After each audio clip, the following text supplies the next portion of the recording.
comment na alanganin kasi kaya naman sila nagko-comment, wala silang magawa sa buhay eh. Di ba?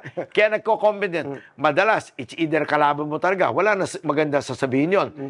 Ay yung mga tamat, wala nang ginawa yun, kundi araw-araw makomment lang na masama yun. Huwag mo na intindihin yun. Basta tuloy-tuloy lang ang trabaho.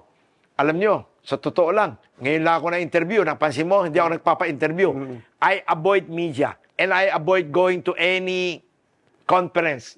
Daming imbitasyon, kaliwat kanan. I avoid and I don't want. Kanya lang, ito ngayon, hindi ko mahindihan to si Katuning. Dahil gusto niya ma-interview dahil maganda rin sinimulan last time. Kaya ako pumayag.